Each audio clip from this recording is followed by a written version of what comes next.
but Mother, we've been through this over and over again. Must we really go through it again? What about once? Mona once? Really, if you insist upon marrying such an utterly preposterous young woman, I fail to see why I should be expected to be reasonable. But, Mother, you hardly know her. I assure you there's more to her than you think. That is very possible. If you don't mind, I think I shall take luncheon in my room. Oh, Mother, really?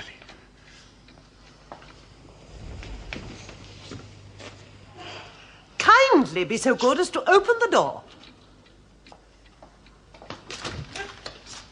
Thank you. Saunders?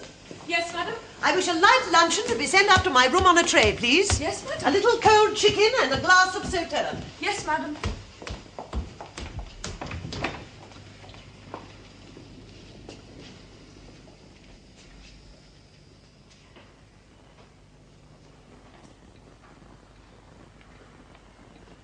Oh, Miss Vetch. Oh.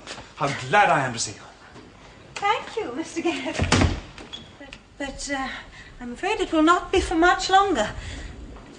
I have to return to London soon to look after my father. Oh, indeed. My sister is about to be married to a curate.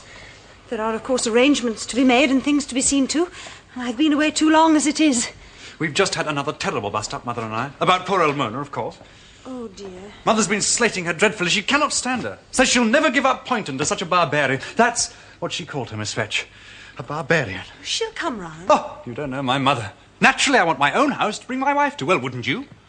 Well, yes. It's not as though we were throwing her out into the street. I mean, she's got Rick's. Why didn't she go there? Rick's? Yeah. Well, it belongs to my father's family. It's quite a decent little place in its own way. We went and had a look at it, Mona and I. Your mother's mentioned no other house to me, Mr. Gereth. Ah, no. Well, she wouldn't, would she, you see? Because that would make her wrong. About hanging on to Poynton, I mean, when she could perfectly easily go to Rick's. Oh, I grant you, it's nothing like as large as Poynton. But it's really quite a pretty little place. Mona took a rare fancy to it. Thought it would suit Mother perfectly, if you see what I mean. I don't think size in itself is of any concern to your mother, Mr. Gereth. Certainly not grandeur. If she likes big rooms, it's merely as a setting for her beloved possessions. You see, Miss Vetch, the way I look at it is this. Mona is going to be deuced angry if I don't go back with anything settled about Poynton. And Mother's going to be deuced angry if I do. In fact, she's already. So, you see, between the two of them, it's going to be very awkward, I can tell you. Very awkward indeed. Well, I could attempt to speak to your mother. Oh, would you? If you wish it. Would you really? I hardly dare ask it, but tonight, after I've gone. Oh, you're just splendid. In fact, you know, you're the only one of them all that never gets dashed angry with a chap.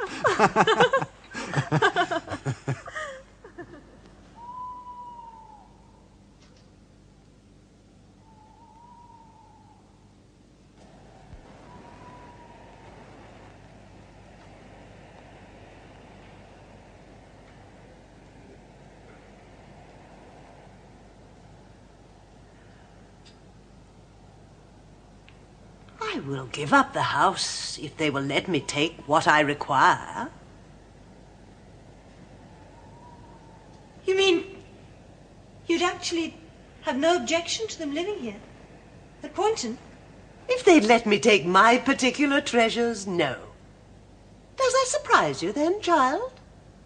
Well, yes, it does, rather. Oh, well, that's splendid. He'll be tremendously relieved, Mr. Owen, I mean. And the formidable Miss Brigstock. How will she like it, do you suppose? Oh, she'll be delighted, I'm sure. Nonsense. Why do you say that? Why are you so certain?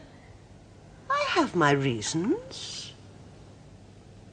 Only the things she likes best, she says, her special treasures. There is every mortal thing on this list except the jugs and basins in the servants' bedrooms. Oh, you don't want to worry about that, my dear. I mean, you know Mother, don't you? Yes. I'm beginning to think I do. Oh, Mona, my love, forget about it. No. You've never stood up to her properly in your life, have you, Owen? Ah, come on now, be honest. Yes, of course I have. No, you haven't. That is her trouble. Nobody has. But I'm not going to give in to her. Oh, no. And I mean to make that quite clear from the outset. Oh, Lord, here we go again. I can just see the two of them putting their heads together over this. What? Who do you mean? Her and that dowdy little creature, Miss Vetch, or whatever her name is. Miss Vetch? Oh, no, she's had no hand in all this, I'm sure. Oh, hasn't she, indeed? No, really, I think you're mistaken, honestly. She's just not that sort. Besides, what possible interest could she have in all this business? You really are a great big simpleton, aren't you? What do you mean? Never mind what I mean. The point is, what are we going to say in reply to your mother? That can wait, can't it? No, it cannot. I regard it as a matter of principle. Oh, drat principle. I said no, Owen.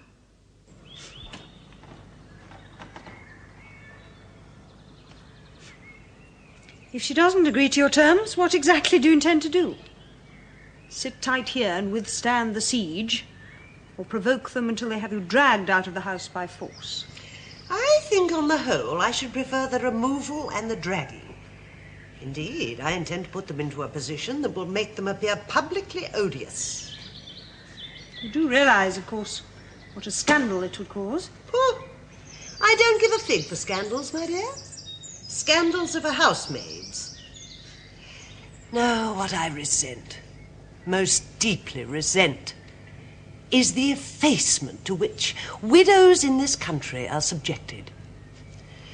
It is not so on the continent, I assure you. No? There this situation could never have arisen. Have I never told you of my old friend Madame de Joux? No. She was the wittiest of women. A little, black, crooked person of no particular beauty. Yet all of her 3 sons wrote to her every day of their lives. And while she lived, she remained their supreme authority on matters of even the smallest importance. But Owen, poor dear Owen, is so absurdly English. No tenderness, no gallantry, and above Excuse all... me, Mrs. Gareth, he's here. Owen? In the garden, talking to the gardener. She has sent him, no doubt, to find out what his wicked mother is up to now. Well, she will learn nothing. I will stay in my room until he has gone. But, Mrs. Gareth, You, my dear, will entertain him once again.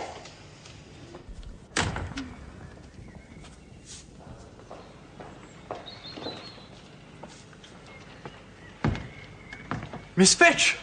I hardly dared to hope you'd still be here. I'm afraid I am. Good. Capital, splendid.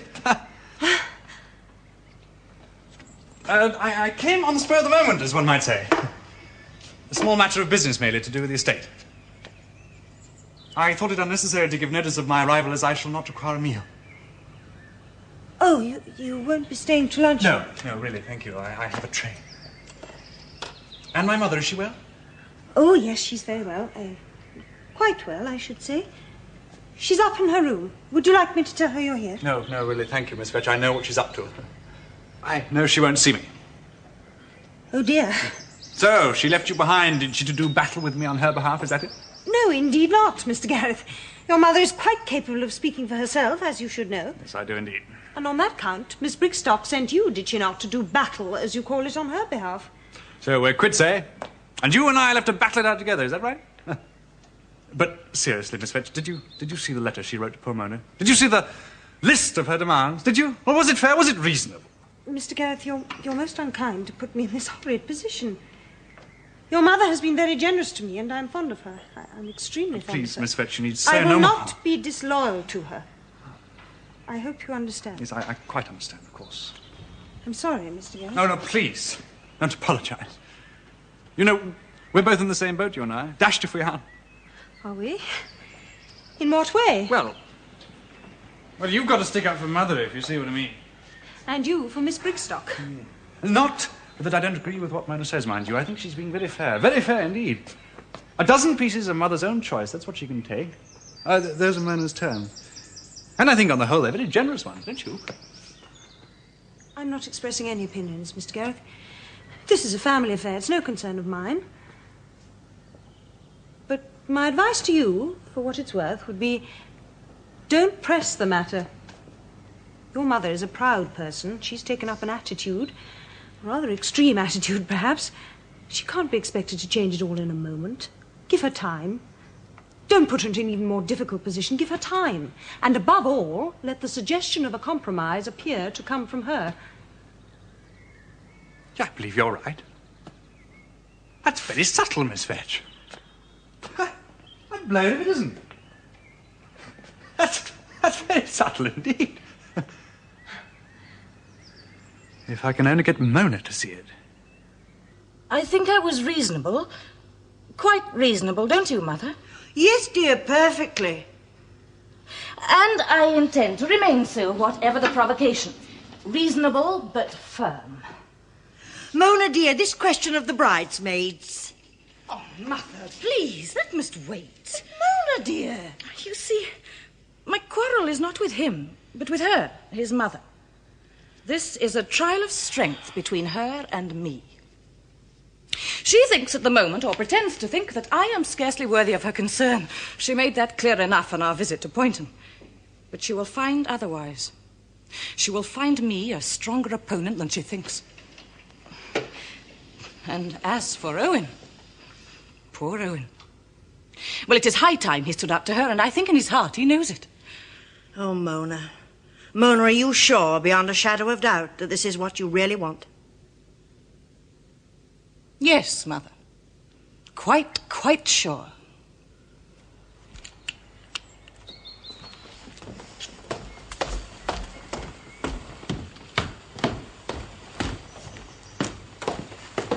Good morning, Saunders. Morning, madam. Miss Vetch, is she available, do you know? She's still on the terrace, I think, madam. Would you care to speak with her? I would, if you please.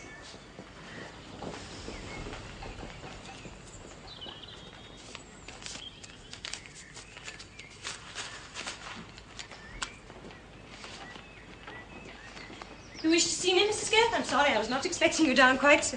Oh, good morning, child. Good morning. Yes, as you say, I'm early. The weather is so delightful, I thought we might set off for a little excursion, you and I.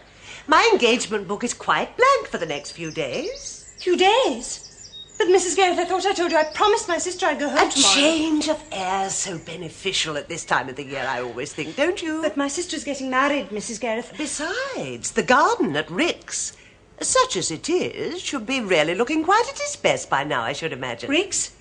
Did you say Rick's? That Mrs. is Gereth? what I said, child. Yes.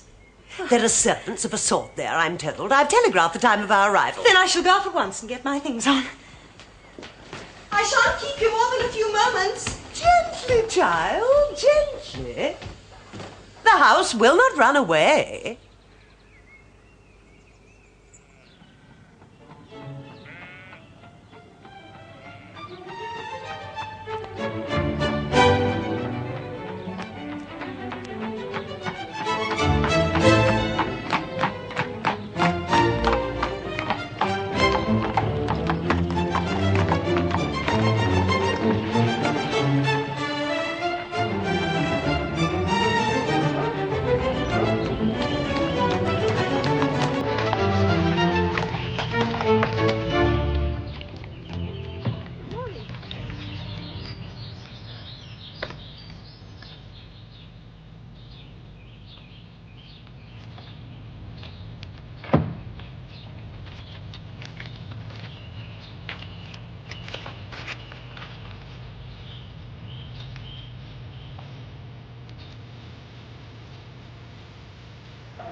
Good morning, madam. Good morning. Good morning.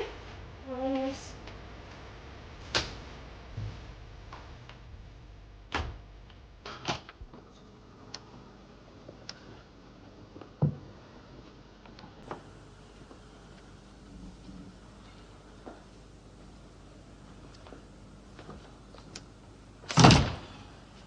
This, I believe, is what is called the parlour. Well, it's all rather charming. It's quite delightful. Oh, a mere rabbit hutch. Not a double door in the place. Suburban.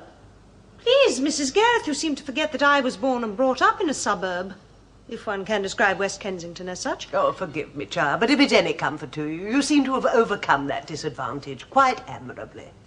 Thank you. Who's the owner? Some female relative of my late husband, I believe. I'm not quite sure of the connection. A maiden lady? So I should imagine. I should think somehow she must have been rather a dear. It certainly has possibilities. Do you really think so? Yes, I do indeed. You may disregard the bric-a-brac. I should, of course, make sweeping changes. If I were to come here, that is. Oh, but that is the pleasure of setting up house, do you not think? To make it truly one's own, to give it one's imprint, so to speak. Possibly. And what imprint, then, do you suppose will those two make upon Poynton? I don't know. And does it really matter? I will tell you. Owen, dear boy, will fill the place with tobacco jars and bootjacks. And she with dog leads and old tennis rackets. Poynton. My beloved Poynton. Please, don't think about it. But I must think about it. How can I do otherwise? It will be a truly splendid act of sacrifice for him, for your son. And for her. Don't forget.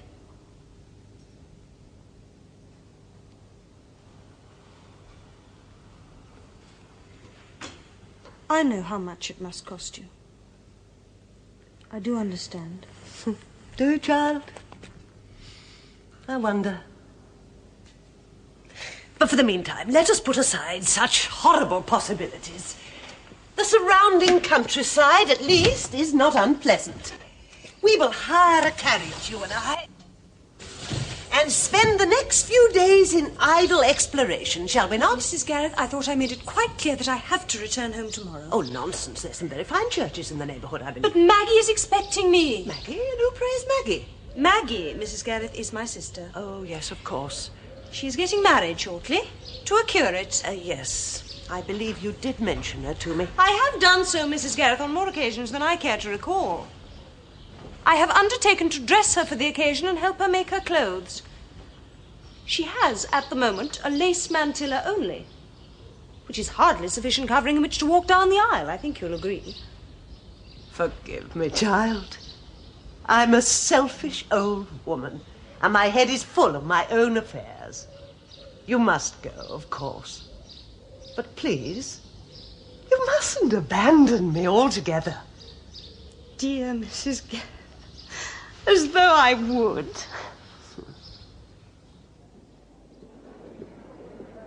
You see, this is the colour it has to match. I'm afraid it really won't do at all. Oh, no, miss, I can see. I think there must have been some mistake. If you'll just wait there a moment. Thank you.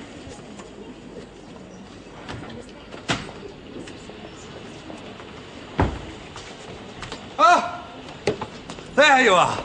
I thought for one dreadful moment I'd lost you. Mr. Gereth! I saw you from my cab just now as you were waiting to cross the road. And I shouted to the cabby, "Stop, stop, confound you, there's Miss Vetch." And did he? No, not he. I'm positive he was tone deaf. Anyway, I jumped out in the middle of the traffic, threw him sovereign and ran. Anyway, here I am. So it seems. Oh, isn't this jolly, eh? You've never been here before. Never in my life. Never, never, never. But I shall come again. Often. How is Miss Brigstock? Oh, she's very well, thank you. She's in the country. Golfing. What a perfectly delightful colour. That would suit you admirably, Miss Vetch. Yes, Mr. Gereth, one is not really supposed to do that. What? Oh, nonsense. Well, now that I'm here, may I join you and have the unforgettable honour of carrying your parcels for you? You most certainly may. But I thought gentlemen, as a rule, didn't care to be seen in the ladies' department. You won't get rid of me so easily. I have no such scruples, I'm afraid. Let me buy you some. Mr. Gereth! A dress, a length of pink taffeta. You shall do no such thing. Is this perhaps taffeta? No, it is not.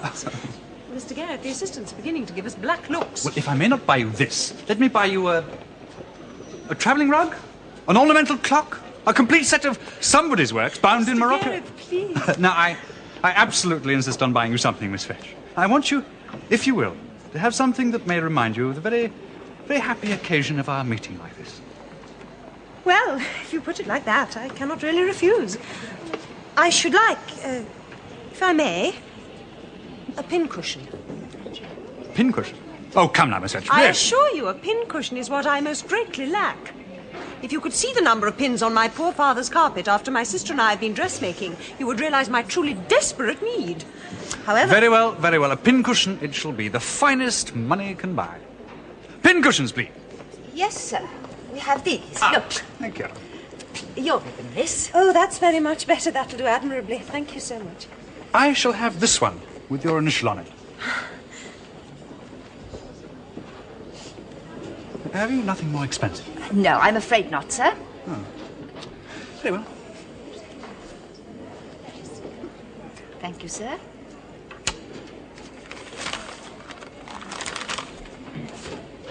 Thank you, sir. Oh, thank you. Miss Vetch. Oh, thank you, Mr. Gereth. I shall treasure this among my most valued possessions. Well, now, where next time entirely at your disposal. Well, I'm afraid my shopping is completed. I came merely for the ribbon. Oh, Chief, I was expecting a full hour more of your company, and at least an armful of parcels. I'm sorry, Mr. Gereth.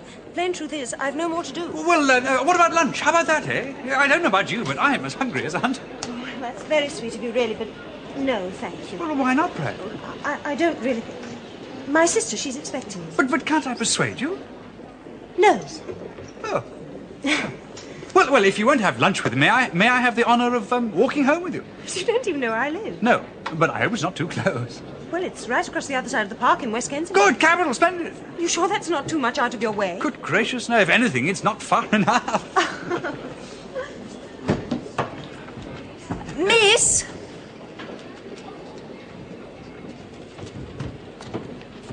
Very stupid of me. I'm so sorry.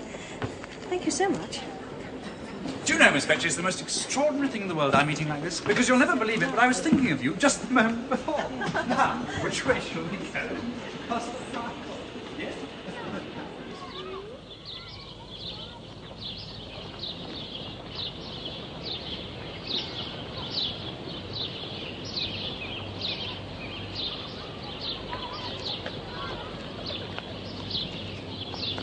But I'm not a great fellow for the social life myself, I'm afraid. Oh, no, neither am I. Just a few friends. Real friends, I mean. That's all a chap really wants, you know, Miss Vetch. All this going here, there, and everywhere, cows and Goodwood and Biarritz, really doesn't appeal to me at all. Well, I've never actually been to Paris. That's very much. I'm afraid I don't know very much about painting, but I do enjoy looking at pictures when I get the opportunity. So do I, very much. Do you still paint? Occasionally, for my own entertainment. But I also learnt in Paris that my ability would never be more than average.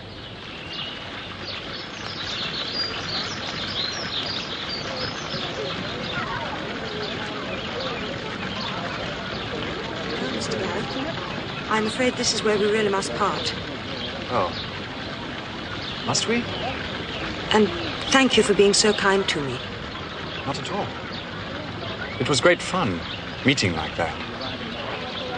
Yes, wasn't it?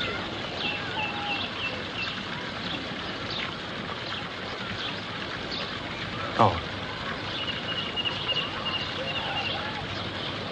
Miss Vetch, I want you to understand. You know, I do want you to understand. Please, Mr. Gareth. If only we'd met sooner, you and I.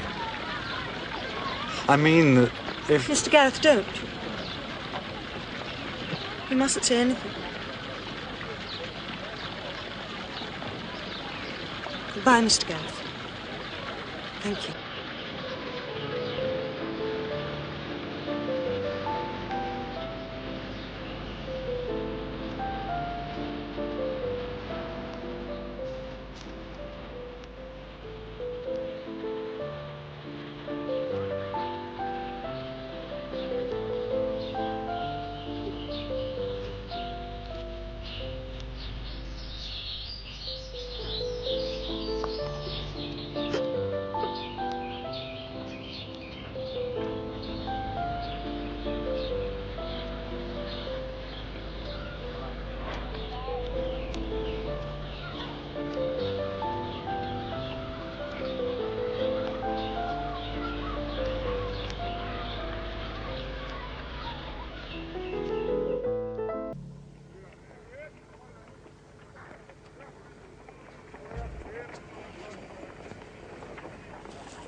Do I see, my dear, that you have a letter from the newlyweds? Oh, no, this is not actually from Maggie, Father. It's from a friend of mine. I do have a card from Maggie somewhere. Any news? No, not really. It's raining in Harrogate. She's forgotten her bedroom slippers. And she sends you her love. Indeed. Thank you, my dear.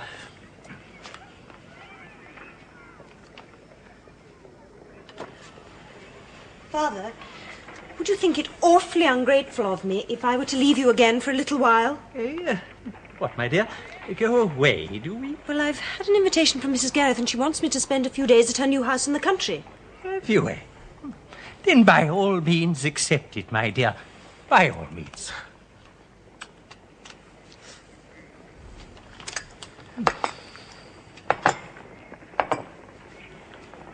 I'm sure you'll be all right, Father.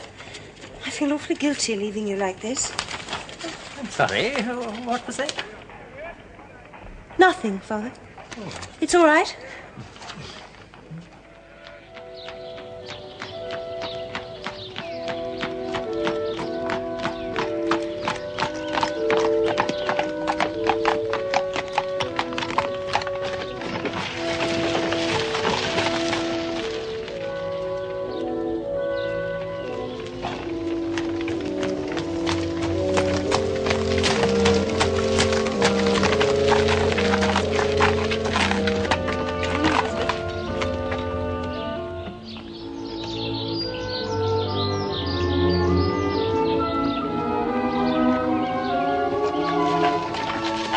Mrs. Gereth! My child! I've been so looking forward to seeing you.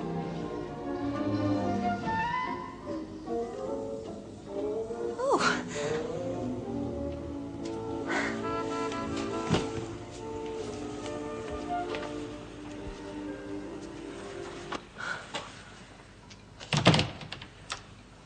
What do you think of it? Eh? They look quite well, do they not? Some of my little possessions? Almost as well as at Poynton, I feel. Of course, I've contented myself for the most part with some of the smaller pieces, merely those that were fitted to this box of a house.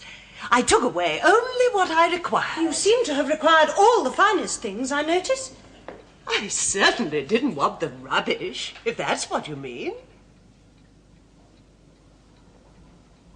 Oh, even the Maltese cross.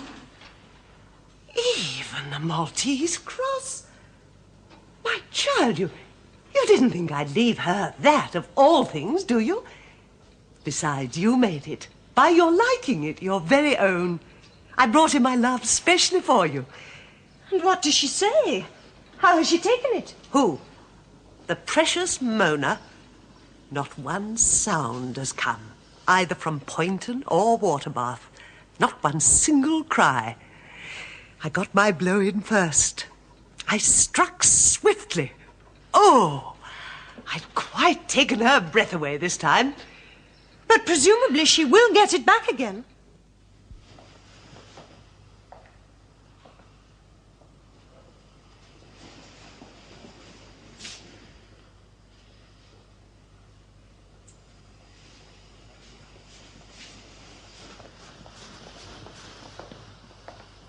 It really is quite intolerable. Oh, I absolutely agree, my dear. Absolutely agree. No, Owen, this is not a laughing matter. Oh. I have stood many insults from your mother and said nothing, but this is something which cannot be hidden. Don't you see? This puts me in an impossible position in front of my whole family. In front of the entire world, in fact. Yes, I see your point. Well, what are you going to do about it?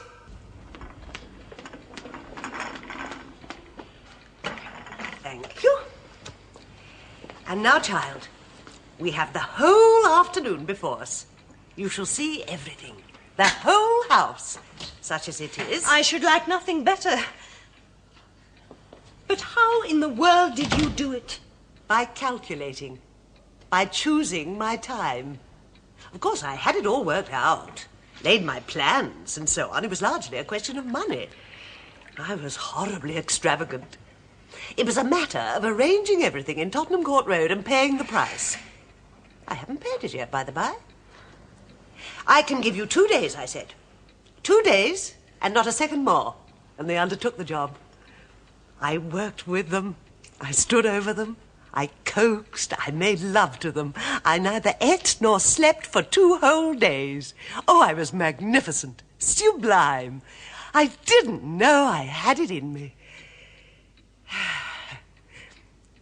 Now I'm tired. Very, very tired. But there isn't a nick or a scratch or a teacup missing anywhere.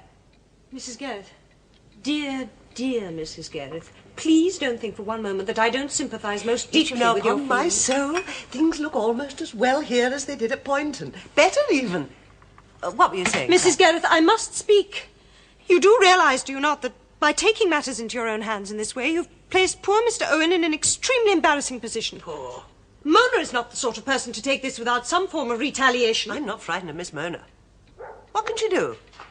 Come here and argue? Make a vulgar scene, perhaps? Or send someone else to do it for her? Yes, what is it? Mr. Owen. I had expected, on the whole, a solicitor's clerk. Or even a pair of constables. Does he wish to see me? No, he asked for Miss Vetch. For me? Quite right and proper. In that case, I shall sit for a while on the terrace. Tell him to come in. But, Mrs. Gereth... You, my dear, will deal with him once again. Admirably. You always do. But I cannot see him. You don't understand. If he has come to say, Mother dear, it distresses me beyond measure to see you in this hovel into which I've flung you, I will listen to him. But on no other footing whatsoever.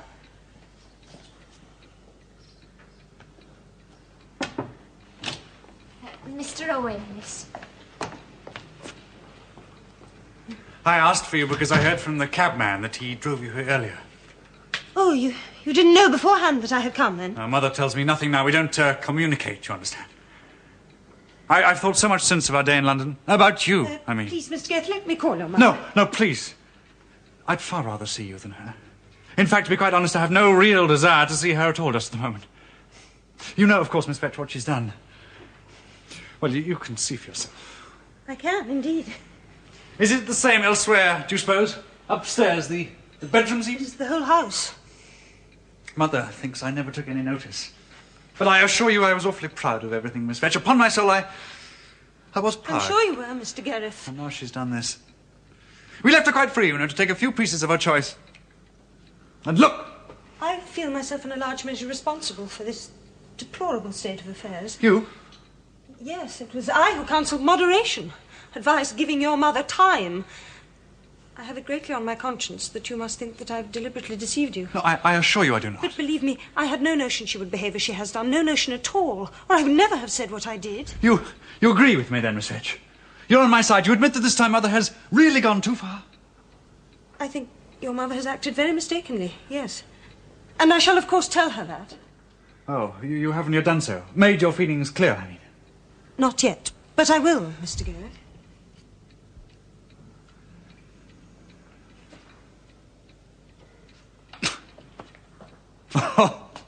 Oh, it's the sharpest thing you ever saw in your life. The Brigstocks are in a high old state about it, you may be sure. Quite speechless with anger. They want to put the whole thing in the hands of my solicitor. But that would be dreadful. Yeah, utterly beastly, but you can see their point. Dashed if you can. You see, it puts me in the position of not having carried through what I promised. She saw the place with all the furniture and the valuables in it. Poynton, I mean. Oh, it's not just a question of their worth, Miss Vetch. You mean she misses them? Misses them? Rather, yes. She was awfully sweet on them, as a matter of fact, in spite of what Mother may say. In fact, she regards this whole wretched business as a regular sell. It's as though I'd obtained her under false pretenses, don't you see? Yes, I see. So what I have to make Mother understand is there must be instant restitution. The things must go back at once. Those are Mona's terms.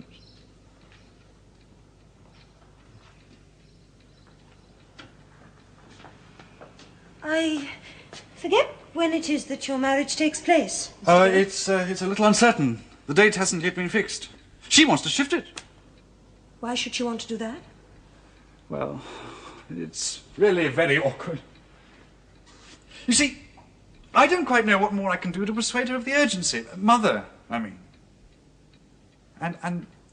Well, I was wondering, Miss Vetch, if you could Very well, possibly... Mr. Gereth.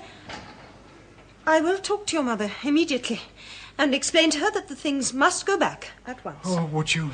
Would you really? It is tremendously good of you. But I must ask you, please, not to mention Mona. Not to tell Mother that it's she who demands it. I shall certainly not mention her. The wrong is quite sufficiently yours, and the demand you make is perfectly justifiable, in my opinion. Oh, it's intolerable. It's quite intolerable, the use I'm forced to make of you. Use, Mr. Gereth? Yes, don't you see? They put me in this position, the pair of them. One is as bad as the other. Now, I hope you realise, Miss Vetch, how it all fills me with shame and disgust. Well, there's no reason for you to feel that, Mr. Gereth. I do. All the same, you've no idea what a relief it is to feel that you're on my side. Up to now, your mother has had no doubt of my being on hers. She won't like you changing. No, she won't like it at all. You mean you may have a regular kick-up? Well, I don't exactly know what you mean by a regular kick-up, but we shall have a disagreement of some sort, certainly. You mean she may chuck you out? Well, you know her better than I do, Mr. Gereth. There's a chance, of course, that she may be afraid. The Brigstock say it's simply stealing, that I can have her up. Yes, I can imagine what the Brigstocks must say. Then it's really none of their business, is it? Well, they have a much better right to say it's none of mine. Where will you go? If she does chuck you out, I mean. You don't live anywhere in particular, do you? Well, you mustn't feel in any way responsible for me, Mr. Gereth. But I already do. Miss Vetch. Miss Vetch. When I got into this, I didn't know you. Now I do. And I've thought so much since of our meeting. And how you ran away from me in the park. Please, and Mr. Gereth. There's so many things that I want to explain, so much I want to say. Please don't. Please. Allow me to speak, Miss These Vetch. things are much better left unsaid.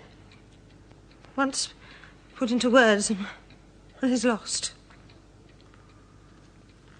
Please let me out, Mr. Gereth.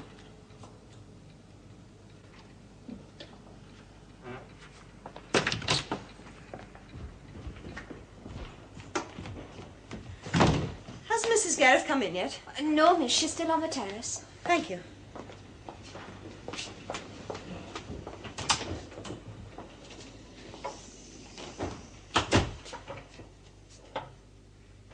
I think it's awfully nice here.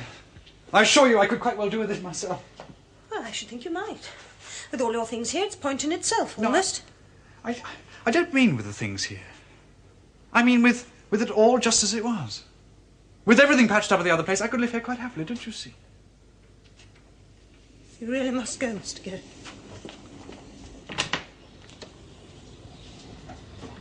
Goodbye. Oh, there's just one thing I ought to say, which you mustn't tell Mother. What's that? Well, I understand from Mona that if I don't get the things back, every blessed one of them, she won't have anything more to say to me. Say to you? She simply won't marry me, don't you see? Oh, you'll get them back. Don't worry. You'll be all right. Don't worry about it. Goodbye, Mr. Gereth.